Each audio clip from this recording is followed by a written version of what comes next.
सुप्रभात मंडळी. एक दिवस पाऊस होऊन गेलाय.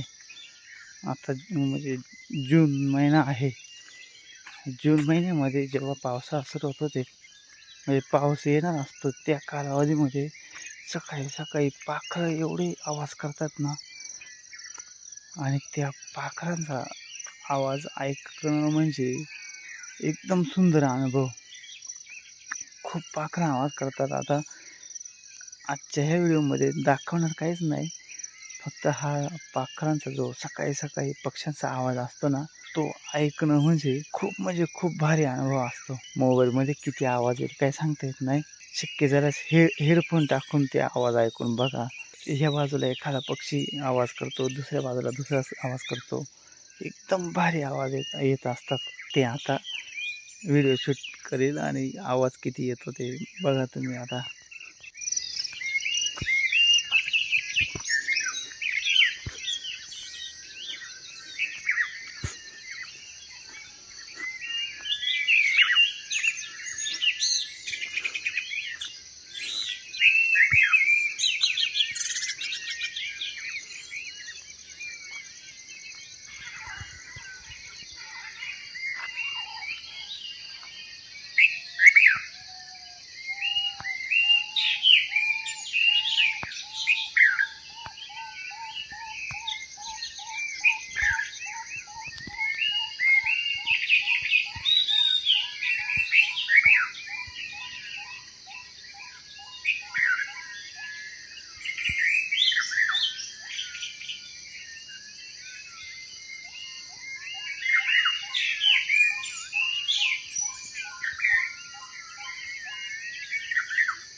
सकाळी सकाळी एकदम शांतता असते आणि या पक्ष्यांचे एवढे गाणे चालू राहतात की ते म्हणजे आपण जसं आनंदाचं गाणं म्हणतो तसं त्यांचेसुद्धा ते एक प्रकारचे गाणेच असतात असं मला तरी वाटतंय. ते खूप वेगळ्या प्रकारचे आणि सगळेच पक्षी असे आवाज करत राहतात. तो पक्ष्यांचा किलकिलाट, त्या पक्ष्यांचा ते आवाज ऐकणं म्हणजे खूपच सुंदर अनुभव. हे असे अनुभव आहेत का ते आयुष्यामध्ये एकदा तरी घ्यावेत. पावसाळ्याच्या सुरुवातीला सकाळी सकाळी असं ज्या ठिकाणी पक्षी आहेत त्या ठिकाणी जाऊन थांबावं. आवाज एकदम भारी येतात.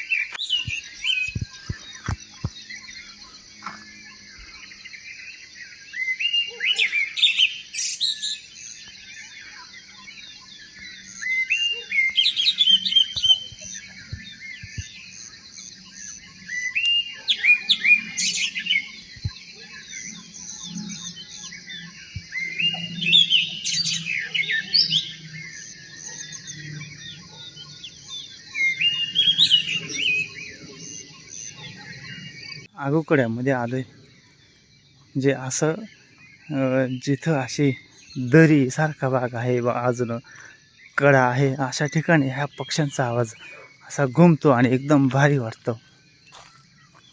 घुबड गेली, घुबड घुबड. इथे घुबड आहे बघा.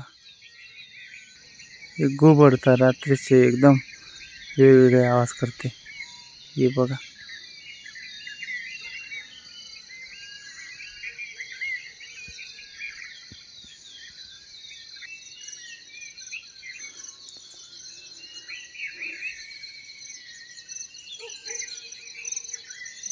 सकाळची शांतता कमी झाली की हे पक्ष्यांचे आवाजसुद्धा कमी होतात. त्यांचा असा आवाज, सुंदर आवाज करणं ते सुद्धा दिवसभर मग बंद असतंय. सकाळी सकाळी एकदम असा मधुर असा आवाज ह्या पक्ष्यांचा ऐकायला भेटतो.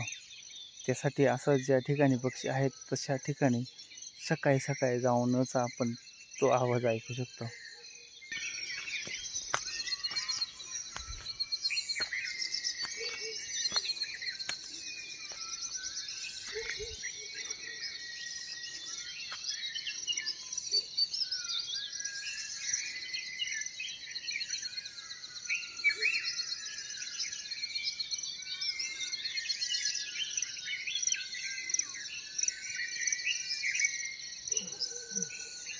इथं आगुकड्यामध्ये हा पक्ष्यांचा आवाज असा घुमतो. मोबाईलमध्ये किती आवाज येत असं सांगता येत नाही, पण कड्यामध्ये आपला आवाज जसा प्रतिध्वनी येऊन घुमतो तसा त्या पक्ष्यांचा आवाजसुद्धा एकदम घुमतो आणि एकदम भारी वाटतो. या व्हिडिओमध्ये फक्त पक्ष्यांचा आवाज ऐका, बघायचं काय नाही, फक्त आवाज ऐका.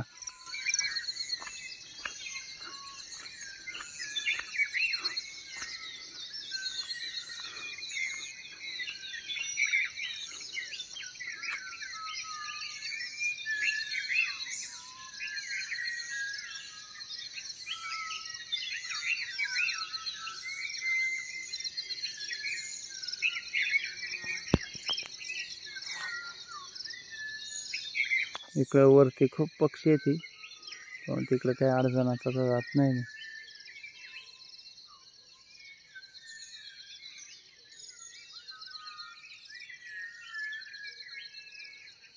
पावसाळ्यातला अवकडा तुम्ही पाहिलेलाच आहे. अवकड्याचा धबधबा तिथं चालू आहे आता.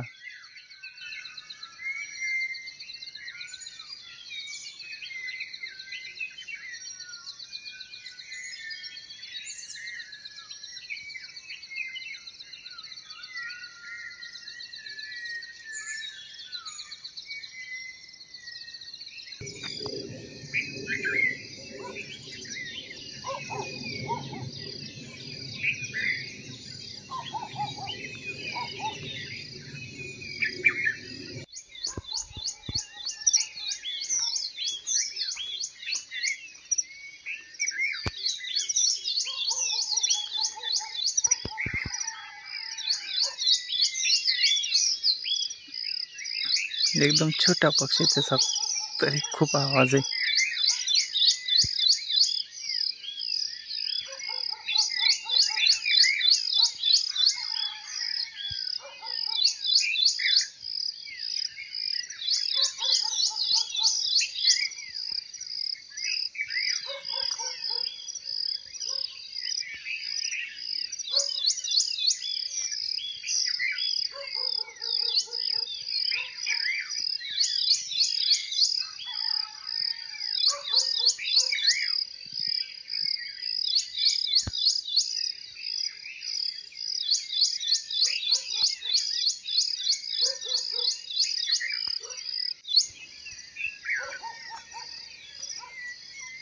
मी अंधारात उठून तसाच गेलो होतो. मोबाईलचं अंतर झाडांपासून आणि जमिनीपासून विचार केला तर जमिनीच्या एकदम जवळ, त्याच्यामुळं पक्ष्यांचा आवाज थोडासा कमी आणि रात्र किड्यांचा आवाजच जास्त येत असेल, कारण रात्र किडे मोबाईलच्या जवळ. तरीसुद्धा जेवढा आवाज आला तेवढा कसा वाटला ते नक्की सांगा. हे असे अनुभव आहेत का, ते आपल्याला खूप वेगळा आनंद देऊन जातात. म्हणजे हे आवाज, हे असे वेगवेगळे प्रकारचे आवाज कुठं ऐकायला सुद्धा भेटणार नाहीत. म्हणजे जर असं कधी निसर्गाच्या सानिध्यात जाऊन सकाळी सकाळी असे अनुभव घ्यायला भेटले तर नक्की घ्या, कारण हा खूप वेगळा अनुभव आहे. म्हणजे सकाळी सकाळी ह्या कालावधीमध्ये साका वेचायला ह्या वेळेत जात असतो आम्ही. म्हणजे जोपर्यंत आंबे पिकत असतात तोपर्यंत. आंबे संपले का मग सकाळी जाणं बंद होतं. ते सकाळी सकाळी गेलं की तेव्हापासूनच ह्या पक्ष्यांचा एकदम किलकिलाट सकाळी सकाळी ऐकायला भेटत असतो. मग हा असा पक्ष्यांचा किलकिलाट, म्हणजे हे पक्ष्यांची गाणी, असा आवाज कोणी जर ऐकला असेल आपल्यापैकी तर नक्की सांगा कमेंट करून. आणि जर आपल्याला असा अनुभव घ्यायला भेटला, आणि हे आत्ता म्हणजे पावसाळ्याच्या सुरुवातीला हा आवाज खूप जास्त प्रमाणात असतो, नंतरही असतो, पण नंतर अशी शांतता नसते, किंवा ते पावसामुळं इतर आवाज येत असतो. आणि उन्हाळ्यामध्ये म्हणजे पावसाळ्यानंतर हे सर्वच पक्षी आवाज करत नाहीत. म्हणजे ह्या कालावधीमध्ये पक्ष्यांचा खूप आवाज येत असतो. चला आता मला आंघोळ करायला जायचे. भेटूयात मग पुढच्या व्हिडिओमध्ये. तोपर्यंत काळजी घ्या.